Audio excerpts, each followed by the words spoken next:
Jangan lipat ke sana.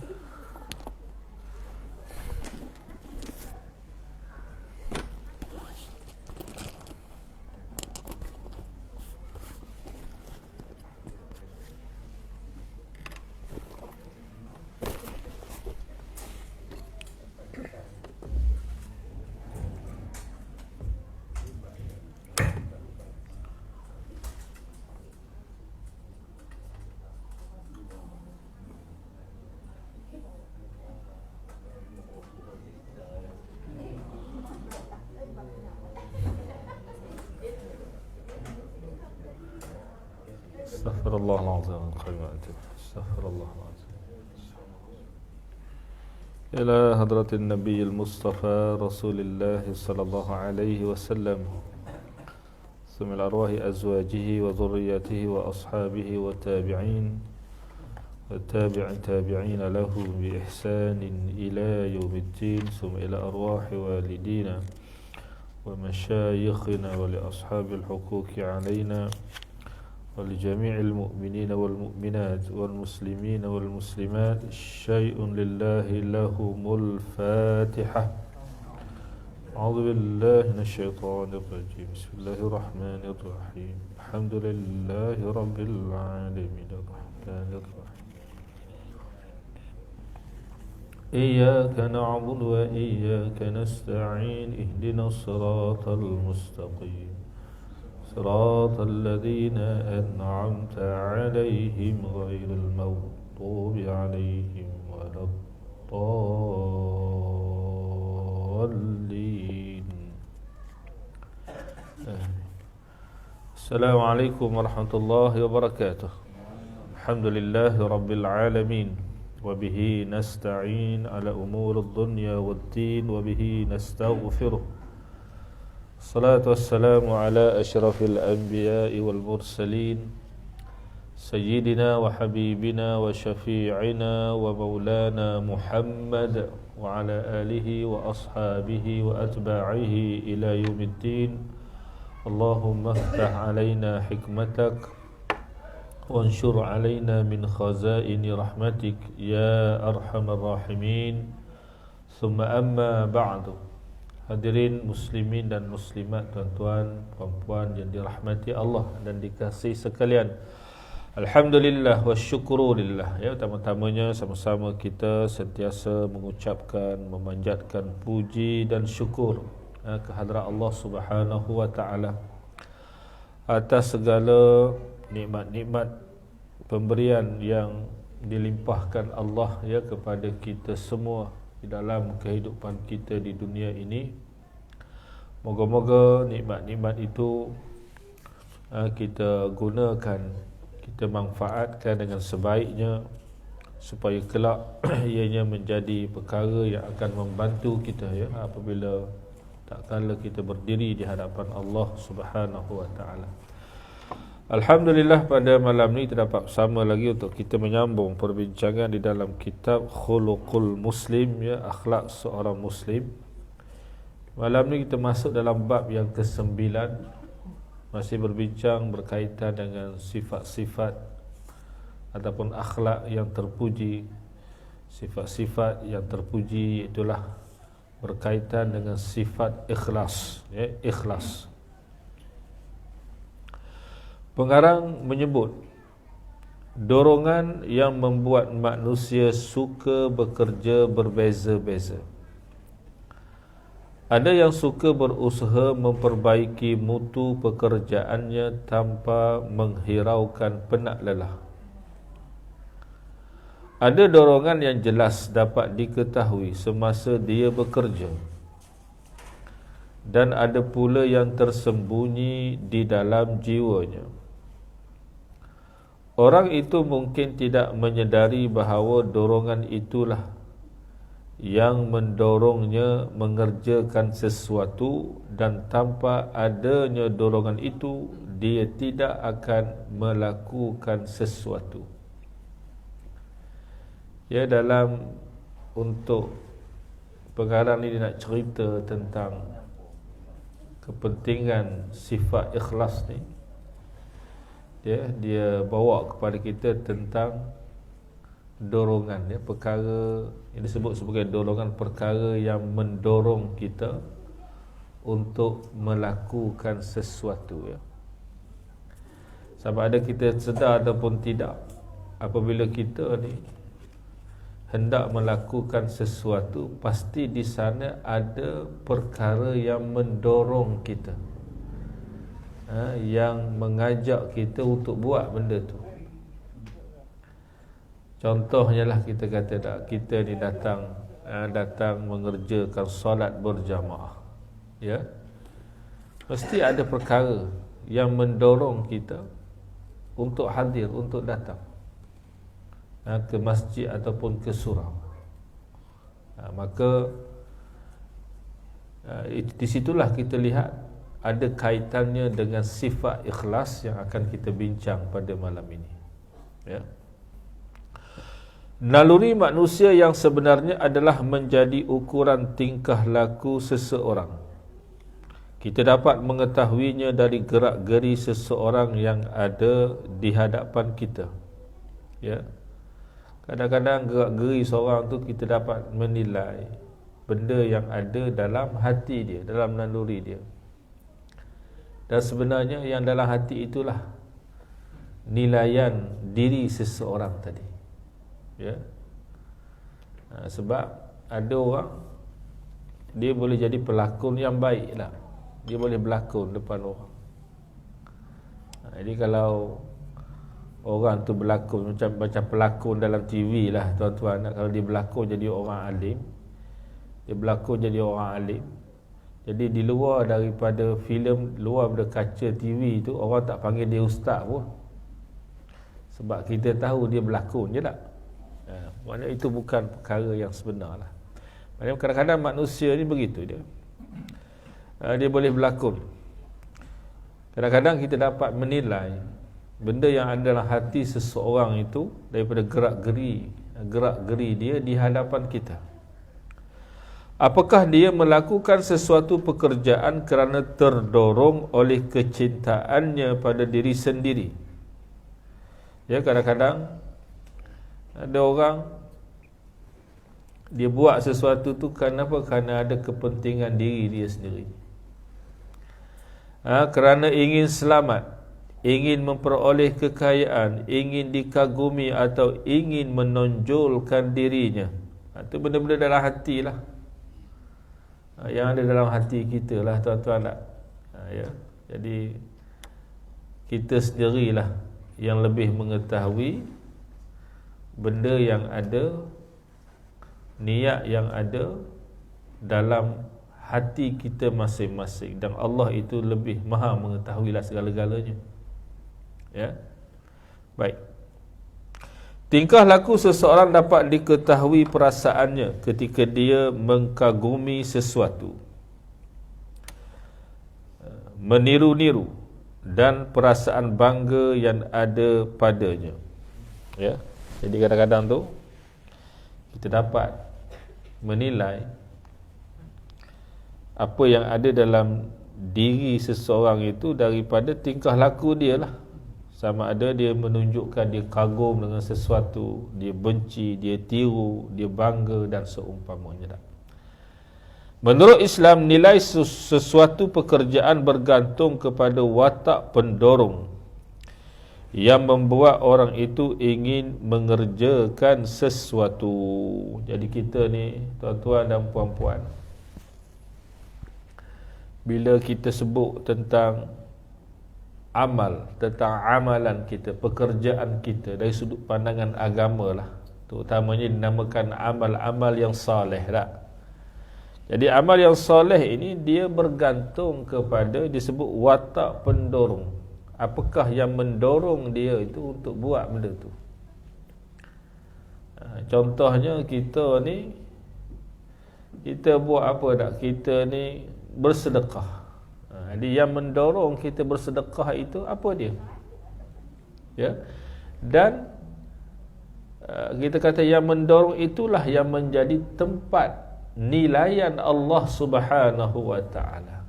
Kalau dia buat tu kerana memang dia nak membantu, kerana dia sedar kewajipan dia, dia sedar itu perintah agama, dia buat tu kerana nakkan pahala ganjaran yang baik daripada Allah Subhanahu wa taala, itu yang dinamakan ikhlas. Maka perbuatannya itu akan diberikan nilai yang sangat tinggi di sisi Allah Subhanahu wa taala. Walaupun sedekahnya itu mungkin sikit je, ya. Tapi kalau sebaliknya, ya, yakni kalau yang mendorong dia tadi adalah kerana dia nakkan pujian, dia suka orang puji dia, orang sanjung dia, orang sebut-sebut dia tak? Ya. Dia suka benda gitu, ya.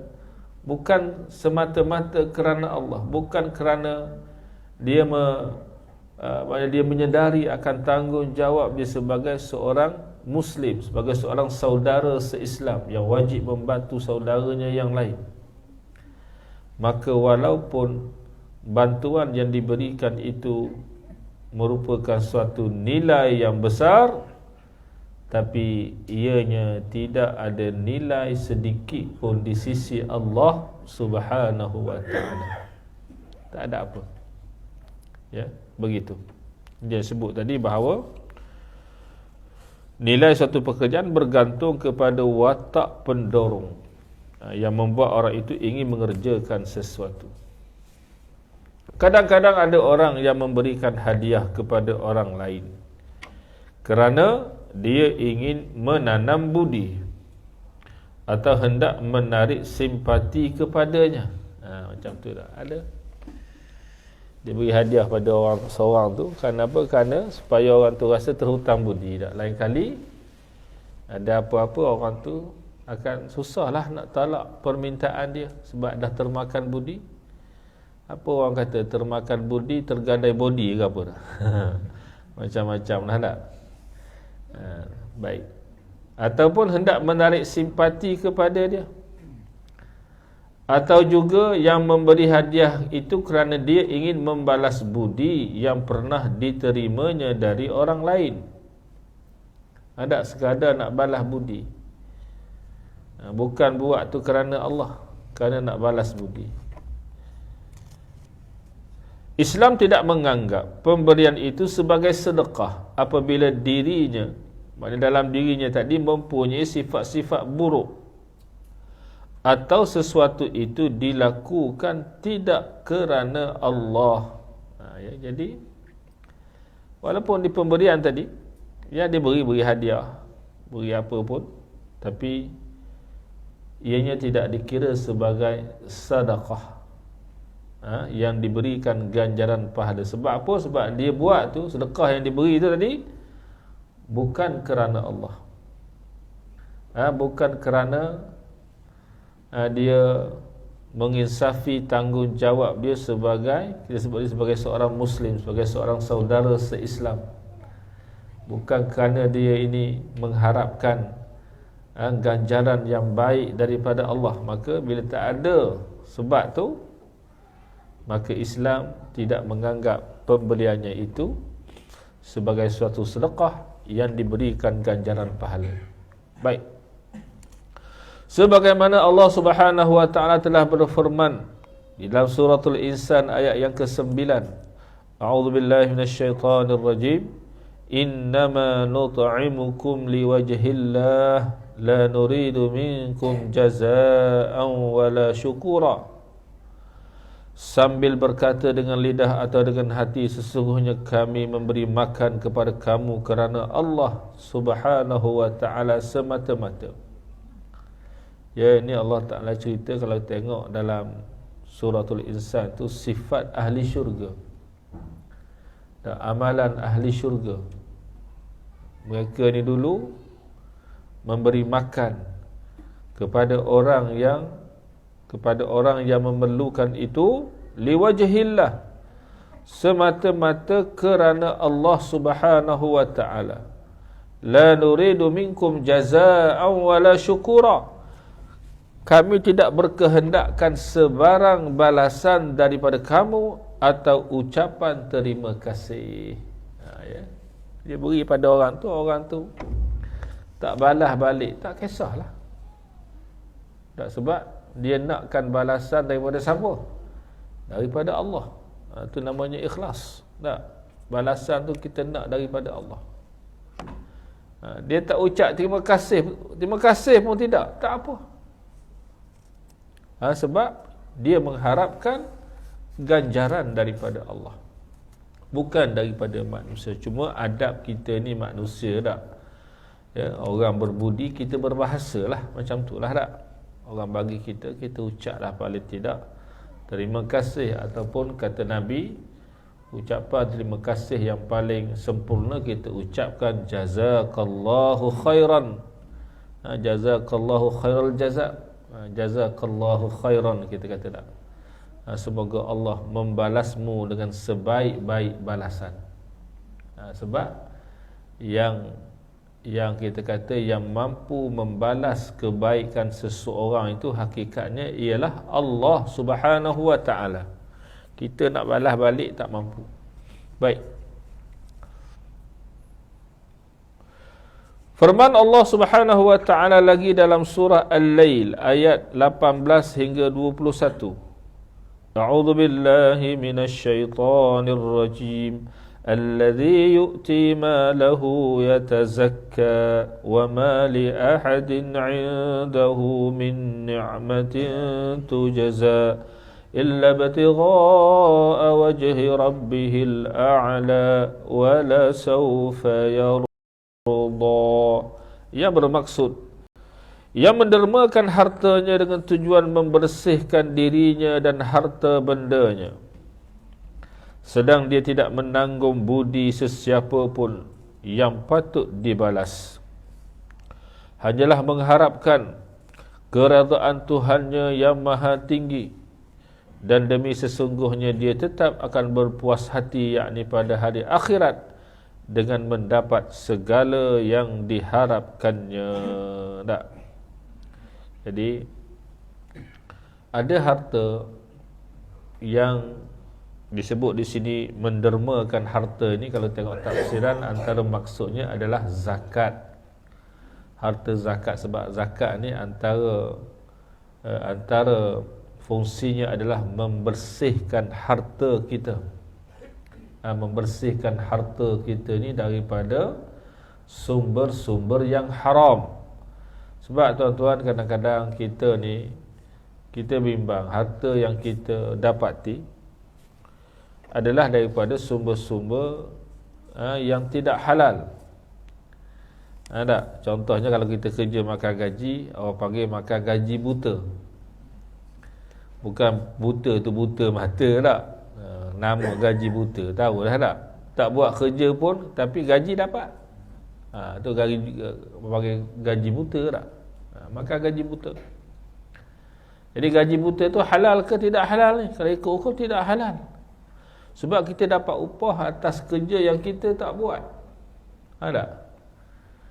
Jadi begitulah juga dalam keadaan-keadaan yang lain, maka dengan berzakat akan membersihkan harta kita. Kata Allah, allazi yu'ti malahu yatazakka. Ya. Jadi sebab itulah, dan sedekah itu begitulah juga.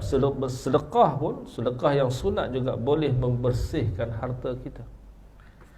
Manalah tahu kok nak kita dapat dengan cara yang kita sendiri pun tak sedar, ianya kita dapat dengan cara yang tidak betul. Maka sedekah itu pun insya-Allah membersihkan harta kita.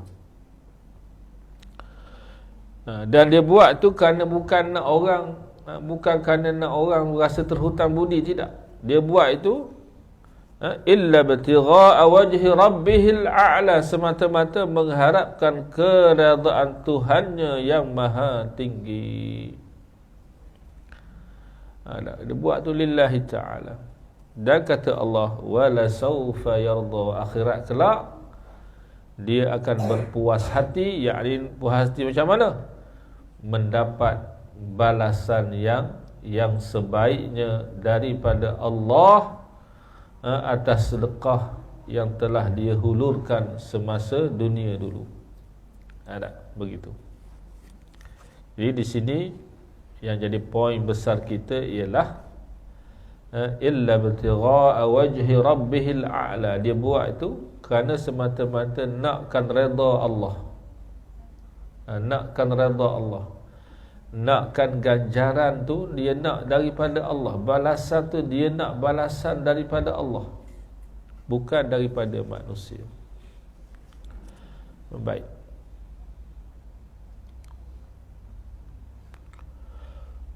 Untuk menenangkan hati dan menjamin agar hati jauh terpelihara dari perkara yang buruk. Ya. Rasulullah sallallahu alaihi wasallam telah menegaskan dalam satu hadis yang sahih riwayat Imam Bukhari dan Muslim. Ini hadis yang cukup masyhur ni. Nabi beringat pada kita supaya jaga niat kita di dalam beramal. Dalam kita buat amal-amal soleh, amal-amal kebaikan, amal-amal kebajikan ni, amal ibadah, kena jaga niat kita lillahi ta'ala, kerana Allah. Kalau tidak, amalan tu jadi sia-sia. Apa sabda Nabi? Nabi menyatakan innamal a'malu binniyat wa innamal likulli imri'in ma nawa faman kanat hijratuhu ila Allah wa rasuluhu fa hijratuhu ila Allah wa rasuluhu fahijratuhu ila Allah wa rasulih wa man kanat hijratuhu ila dunya yusibuha aw imra'atin yankihuha fa hijratuhu ila ma hajara ilaih. Yang bermaksud semua perbuatan tergantung kepada niatnya. Nabi beringat innamal a'mal binniyat. Semua perbuatan, semua amalan tergantung pada niatnya. Ya. Jadi amalan tu sama ada akan dinilai sebagai amal yang saleh ataupun tidak, tergantung pada niat dalam hati dia ketika dia beramal, melakukan amalan tersebut, kata Nabi. Dan setiap orang hanya memperoleh apa yang telah menjadi niatnya. Dia dapat apa yang dia niat lah. Barang siapa yang hijrahnya, lalu Nabi menegaskan, nak supaya para sahabat dan kita semua ni jelas. Sebab antara perkara yang sangat besar, antara peristiwa yang paling besar yang berlaku dalam sejarah perjuangan baginda dan para sahabat di dalam menyebarkan Islam, mengajak orang kepada Allah, ialah peristiwa hijrah. Hijrah ni bukan berpindah kerana kena pindah kerja. Tak macam kita lah kena pindah kerja tak. Daripada Teluk Intan dihantar ke Ipoh, contoh, hantar entah mana lagi, tu pun pindah duduk sana. Itu pindah tempat kerja. Ini hijrah ni pindah, tinggalkan negeri kerana nak menyelamatkan agama, nak menyelamatkan akidah. Sehingga mereka yang berhijrah terpaksa meninggalkan semua harta milik mereka. Tinggalkan rumah, tinggalkan kebun, tinggal binatang ternak, tinggal harta, tinggal semua. Tinggal anak beranak, tinggal saudara mara. Ada yang terpaksa berhijrah tu disebut sebagai sehelai sepinggang, ya tak? Pergi ke Madinah Al-Munawwarah. Siapa pernah pergi umrah ke pergi haji tahulah tak? Madinah dengan Mekah tu bukan ada lebuh raya macam sekarang. Itu pun berapa jam? Berapa jam tuan-tuan? 7 jam tak? 6 jam, 7 jam baru sampai. Bas tu bawa 140 tuan-tuan. Tempat tak ada speed track, dia tekan habis. Tak sedar dah, tidur semua, tak meroloh semua dalam bas. Laju punya bawa tuan-tuan. 6 jam, 7 jam baru sampai. Campur dengan, telah berhentilah kat RNR tak. Itu apa kita kata, zaman-zaman sekarang. Zaman dulu memang tak ada lebuh raya lagi tak. Nabi dulu nak pergi buat haji pun, perjalanan Nabi itu lebih 10 hari baru sampai. Jauh. Tinggalkan Mekah pergi Madinah. Lalu Nabi menyebut apa? Nabi kata, barang siapa yang hijrahnya, iaitu niatnya tertuju kepada Allah dan Rasulnya. Dia hijrah tu kenapa? Kerana menyahut perintah Allah dan perintah Rasulnya. Kerana imannya kepada Allah dan Rasul, kerana cinta kasihnya kepada Allah dan Rasul.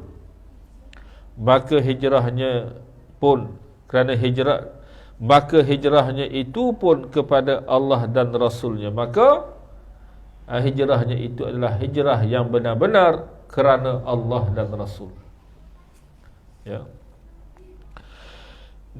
Dan barang siapa yang hijrahnya itu kerana niatnya untuk memperoleh perkara dunia atau untuk mendapatkan wanita yang hendak dinikahinya, maka hijrahnya pun kepada apa yang dia niatkan.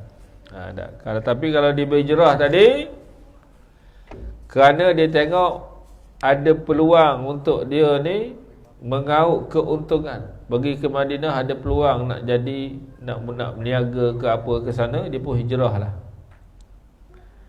Maka dia dapatlah keuntungan duniawi, pahala ganjaran tak ada. Ya.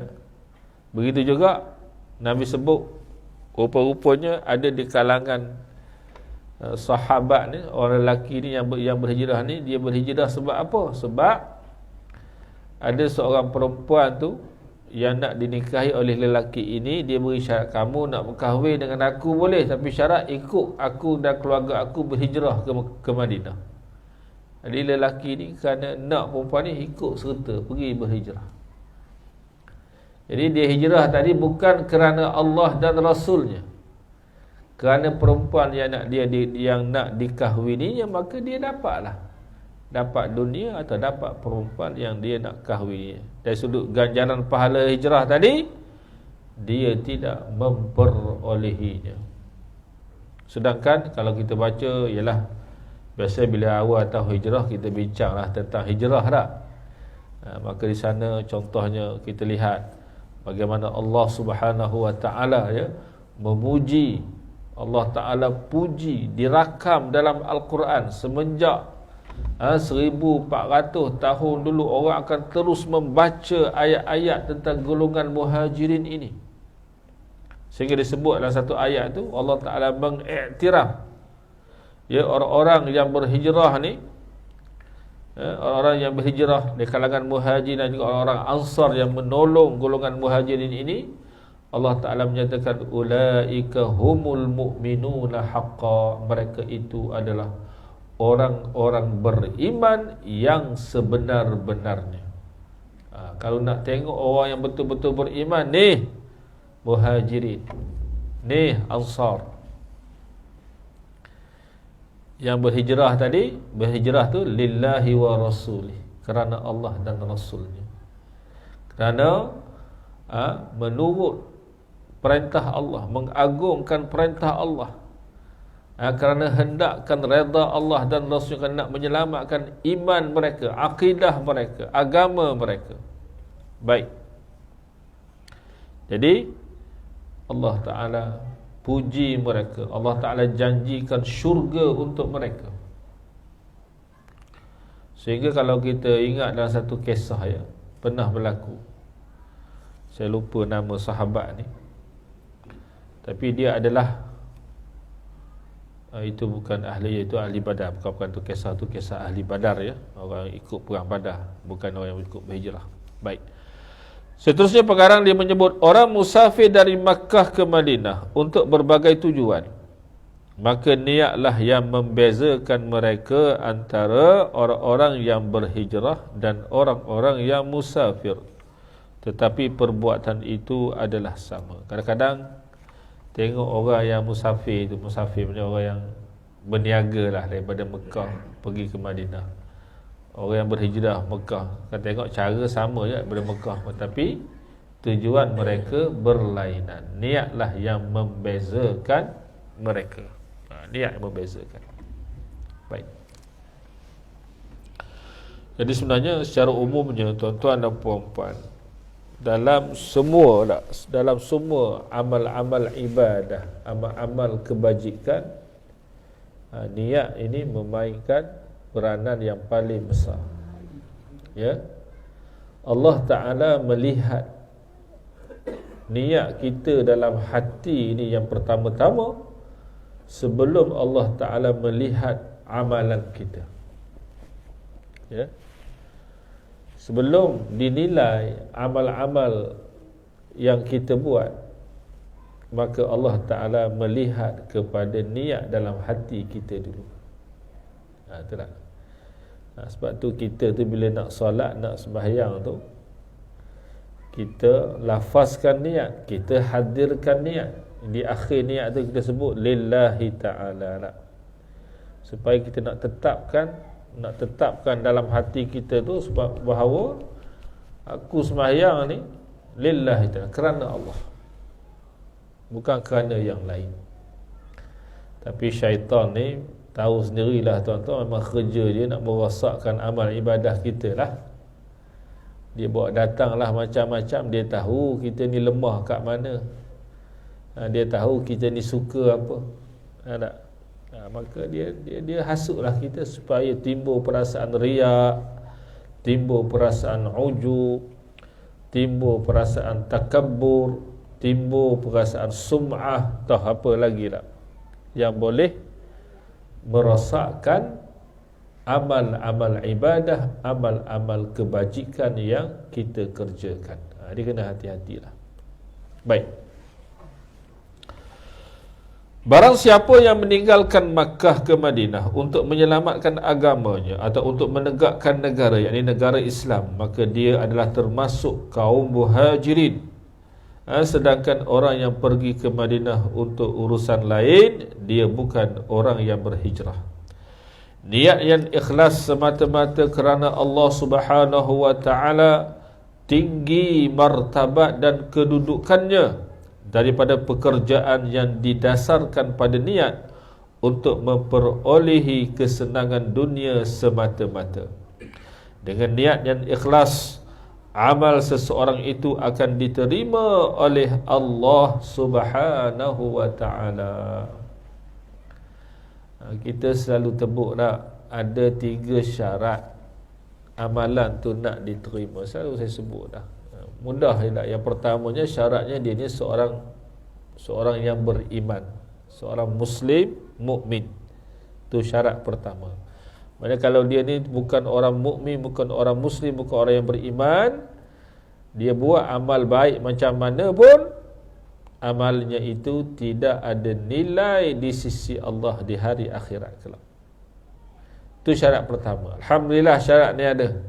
Yang kedua adalah, syarat yang kedua kata ulama, amal yang dibuat itu betul dengan syariat atau betul dengan apa yang diajarkan oleh Nabi. Betul cara kaedah dia. Contoh solat. Ada solat. Jadi bila kita mengerjakan solat, jadi kita kena menyempurnakanlah. Ada syarat-syarat sahnya, rukun-rukunnya. Jadi kita kena tahulah, kita kena buat semualah rukun-rukunnya. Kalau sembahyang isyak ni 4 rakaat, kita pergi sembahyang 3, tak sah juga sembahyang kita. Kita sembahyang tapi kita tidak sujudnya sekali je, bukannya 2 kali, tak sah juga, sebab tak betul cara solat kita, cara ibadah kita. Ya, pergi Mekah, buat umrah, buat haji, pergi tawaf, walai tawaf 7, dia tawaf pergi tawaf 5 je tak. Kalau lebih tu tak apalah, lebih tu jadi ke 7 juga. Ya, tapi kalau dibuat tak cukup, macam mana? Ibadah tawafnya tak sah, tak diterima. Umrahnya tak sah juga. Syarat yang ketiga adalah yang kita bincang, ikhlas lillahi ta'ala. Mukmin. Yang keduanya betul. Yang ketiganya adalah ikhlas lillahi ta'ala. Ikhlas.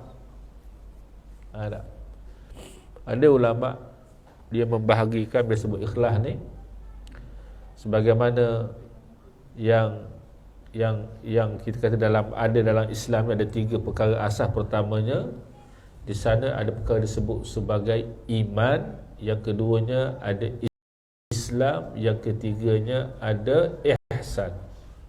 Tak? Iman tadi syarat pertama lah. Islam ni adalah di sana ada hukum-hukum syariat, termasuk dalam hukum syariat berkaitan dengan ibadah. Yang ketiganya kena ada ihsan. Bila ditanya kepada Nabi apa makna ihsan, malaikat Jibril datang tanya Nabi, apakah itu ihsan? Maka Nabi menyatakan anta'budallah ka'annaka tarah fa illam takun tarahu fa innahu yarak. Bahawa kamu menyembah Allah, bahawa kamu beribadah kepada Allah seolah-olah kamu melihat Allah di hadapan kamu.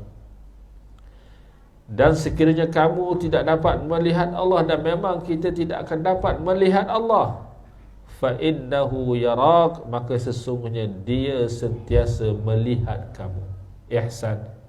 Di situlah pengertian, antaranya pengertian ikhlas di dalam beramal ibadah. Baik.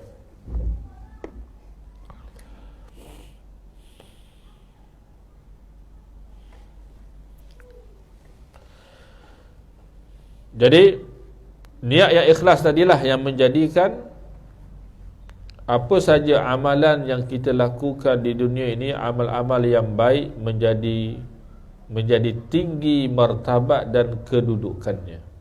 Ya. Jika niat tidak ikhlas, akan menghilangkan rasa taat kepada Allah Subhanahu wa taala dan akhirnya suka membuat perkara maksiat. Kalau dalam kita buat amal-amal ibadah, amal-amal kebajikan ni kita tak ikhlas kerana Allah, kata pengarang, akan menghilangkan rasa taat kepada Allah. Kita akan rasa ibadah ni, sembahyang dengan tak sembahyang sama je. Tak. Ada orang bila diajak sembahyang, dia kata kalau sembahyang, kalau rajin sembahyang pun bukan boleh jadi kaya, dia kata. Dia kaitkan sembahyang tu boleh jadi kaya, tuan-tuan. Jadi dia tak rasa bersalah. Kenapa? Kerana antaranya tidak ada keikhlasan di dalam beribadah. Dan akibatnya juga dia suka membuat perkara maksiat. Akhirnya ibadah yang fardu tadi pun ditinggalkan. Sebab maksiat ni dia dua keadaan, tuan-tuan. Ya, maksiat ni dua keadaan. Yang pertama,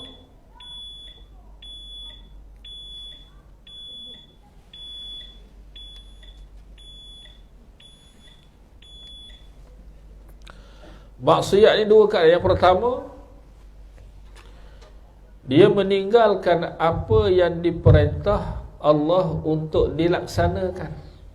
Ada contoh, tak sembahyang. Tak sembahyang fardu lah. Bila tak sembahyang fardu, itu perbuatannya meninggalkan sembahyang dikira maksiat. Ataupun melakukan perkara yang dilarang. Dalam Islam ada perkara yang dilarang, yang diharamkan, yang ditegah, dia pergi buat, jadi maksiat. Jadi kata tadi, suka membuat perkara maksiat, itulah sama ada dia meninggalkan perkara yang diperintah ataupun dia buat benda yang dilarang. Perbuatan seperti ini tidak akan memperolehi sesuatu kecuali akan mendapat kerugian. Orang macam ni, dunia ni mungkinlah dia rasa tak apa-apa. Dia rasa dia tak sembahyang pun okey je hidup tak. Senang juga, makan pun kenyang, sihat, sejahtera, sihat lebih pada orang lain lagi. Ada hidup senang lenak. Ya. Dia rasa di dunia macam tu. Tapi hakikatnya dia ini sedang menempah kerugian. Tu surah yang kita duk selalu baca dah. Wal 'asr innal insana lafi khusr. Demi masa, demi waktu asar, kata Allah, sesungguhnya semua manusia itu berada dalam kerugian. Innal insan, al-insan di sini kata ulama alif lam pada kalimah al-insan lil istighraq, yakni dia merangkumi semua manusia sejak zaman Nabi Adam sampai manusia terakhir atas dunia ni, semua berada dalam kerugian. Maka rugi semua. Dah rugi-rugi ni macam mana rugi akhirat? Neraka lah tempat dia. Dah, akhirat tu neraka lah tempat orang yang rugi ni. Barulah datang ayat illal ladzina amanu wa 'amilus salihati wa tawassaw bil haqqi wa tawassaw bis sabr. Kecuali orang yang beriman dengan iman yang sebenar-benarnya, wa 'amilus salihat, dan beramal dengan amal-amal yang baik, amal yang saleh, dan mereka itu pesan memesan dengan kebenaran, yakni dengan kebenaran yang terkandung di dalam Al-Quran, dan pesan memesan dengan kesabaran. Tu, orang yang tak rugi ya gitu sifatnya, beriman, beramal soleh. Antara bentuk amal soleh disebut dalam surah ni, tawasaw bil haq, tawasaw bis sabr. Baik.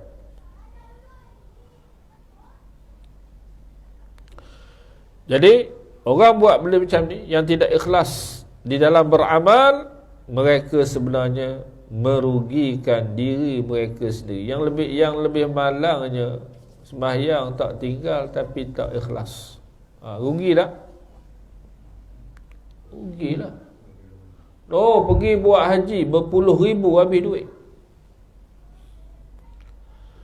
Ambil package berapa? 120,000. Package paling mahal yang saya pernah diberitahu 250,000.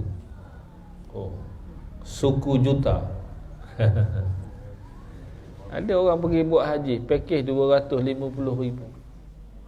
Kita bunyi 25,000 pun dah mahal dah. Tak? Berok pun orang tolong basuh agaknya lah.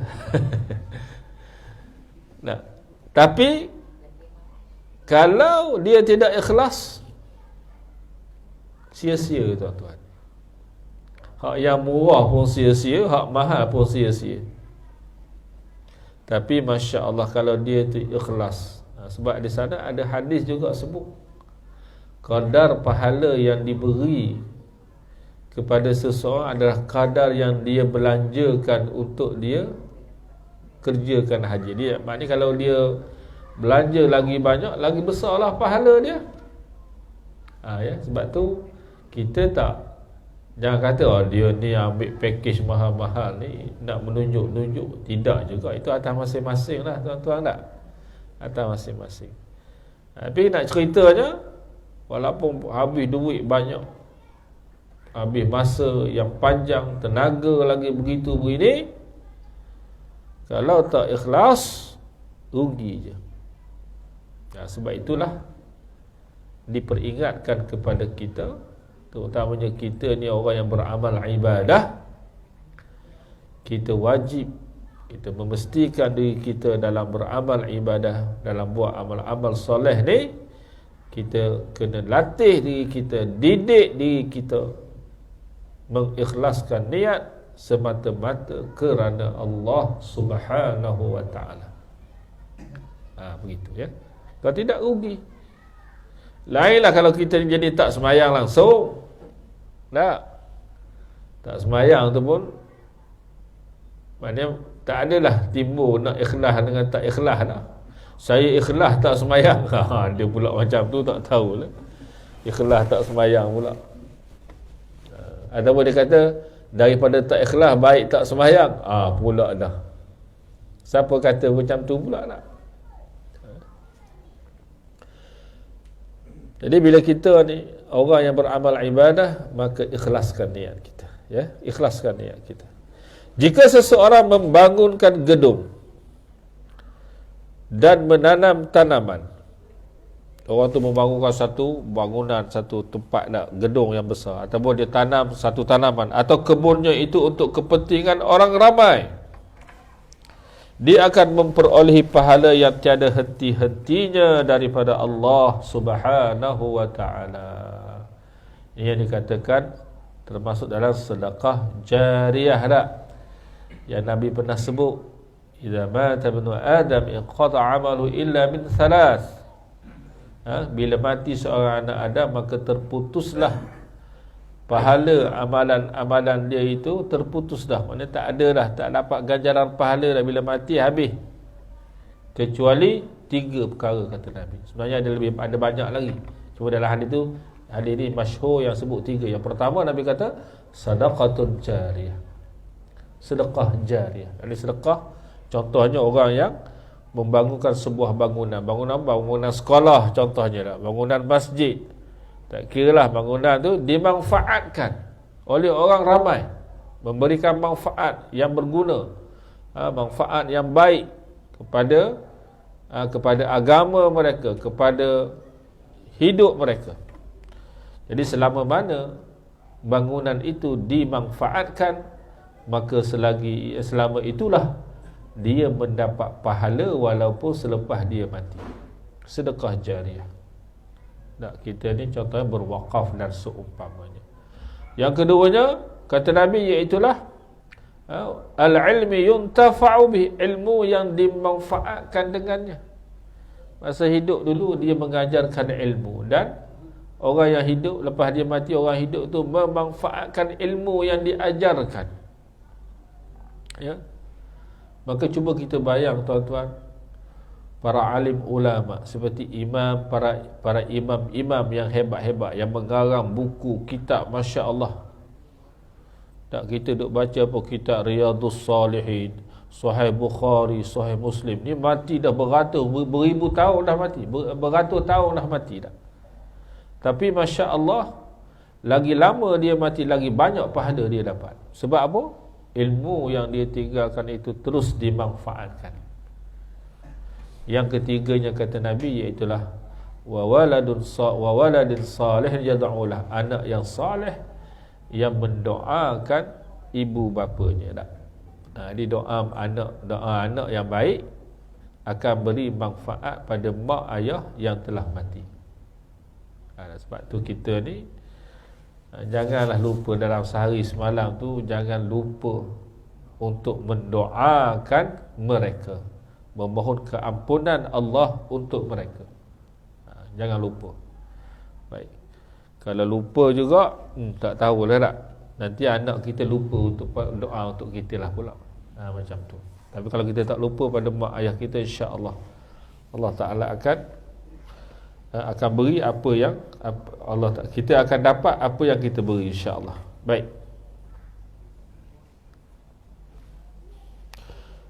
Saya baca satu hadis lagi sebagai penutup. Rasulullah sallallahu alaihi wasallam telah bersabda, "Man bunya bunyanan fi ghairi zulmin wala i'tida'in aw gharasa gharsan fi ghairi zulmin wala i'tida' kana lahu ajran jariyan man tafa'a bihi ahadun min khalqir rahman tabaraka wa ta'ala." Rawi Imam Ahmad Ibn Hanbal. Yang bermaksud, barang siapa yang mendirikan bangunan tidak untuk kezaliman dan kemaksiatan.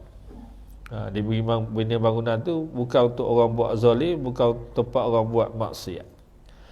Atau menanam pohon tidak untuk kezaliman dan kemaksiatan. Maknanya tanam pokok, hasilnya itu bukan untuk buat benda zalim, bukan untuk buat benda maksiat.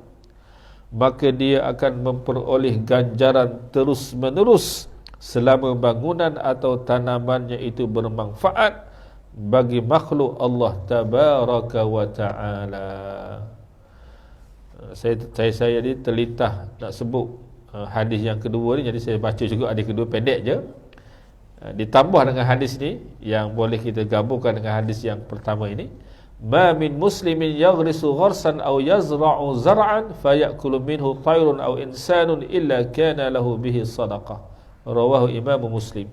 Setiap orang muslim yang menanam pohon atau membuka ladang, dia tanam satu pokok buah lah, ataupun dia buka satu ladang, dia tanam, dia bercucuk tanam. Kemudian burung atau manusia dapat memakan dari hasilnya. Datang burung makan, burung makan buah, makan padi, makan apa tak. Datang orang minta kita bagi makan, satu kampung boleh makan tak. Maka orang tersebut mendapat pahala sedekah. Tak. Kalau kita tanam pokok tu, lepas kita mati pun, pokok tu masih tumbuh, orang boleh makan lagi, dapat pahala sedekah pada kita lah. Masya Allah. Lepas tu janganlah orang panggil apa, janganlah kedeku sangat tak.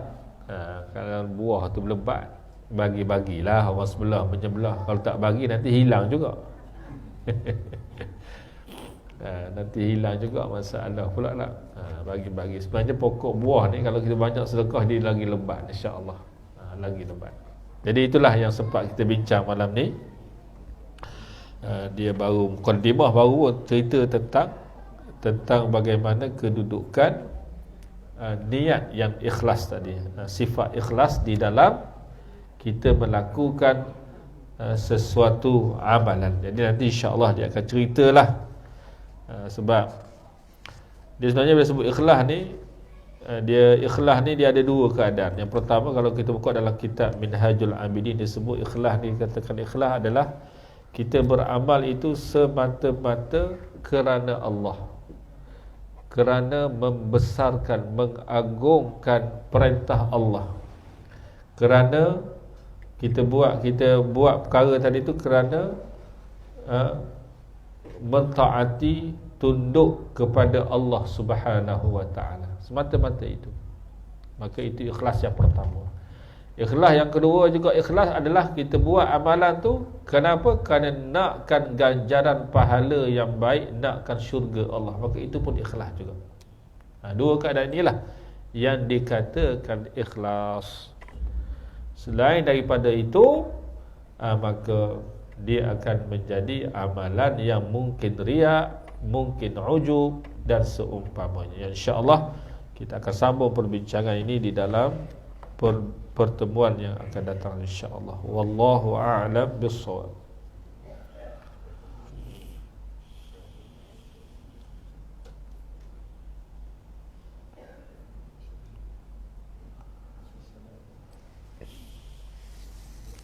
Anda nak tanya lepas isyak lah, insyaAllah. Sebab dah terlajak dah. Kalau ada soalan, tanya lepas main isyak boleh, insyaAllah. A'udzubillahi minasyaitanir rajim. Bismillahirrahmanirrahim. Alhamdulillahi rabbil alamin. Salatu wassalamu ala asyrafil anbiya'i wal mursalin wa ala alihi wa sahbihi ajma'in. Allahumma innaka afuwun karimun tuhibbul afwa fa'fu 'anna wa 'an walidina warhamhum kama rabbawna shighara wa 'an jami'il mu'minin wal mu'minat wal muslimin wal muslimat al ahya'i minhum wal amwat bi rahmatika ya arhamar rahimin. Allahumma 'allimna mimma yanfa'una wanfa'na mimma 'allamtana. Allahumma zidna 'ilma warzuqna fahma. Allahumma ij'alna minal ladzina yastami'una al-qawla fayattabi'una ahsanahu. Allahumma dabbirna ya Allah fa inna la nuhsinu tadbir. اللهم أعز الإسلام وانصر المسلمين المجاهدين في كل مكان. اللهم إنا نجعلك في نحور أعدائنا ونعوذ بك من شرورهم. اللهم رد كيدهم على نحورهم. ربنا آتنا في الدنيا حسنة وفي الآخرة حسنة وقنا عذاب النار. وصلى الله على سيدنا محمد وعلى آله وصحبه وبارك وسلم والحمد لله رب العالمين. قبل الله منا ومنكم. Kita tangguhkan dengan doa kafaratul majlis dan suratul Asr. Subhanakallah wa bihamdika asyhadu an la ilaha illa anta astaghfiruka wa atubu ilaik. Bismillahirrahmanirrahim. Wal 'asr innal insana lafi khusr illa alladhina amanu wa 'amilus salihati wa tawassaw bil haqqi wa tawassaw bis sabr. Aqulu qawli hadha wa astaghfirullahal 'azim li wa lakum. Assalamu alaikum warahmatullahi wabarakatuh.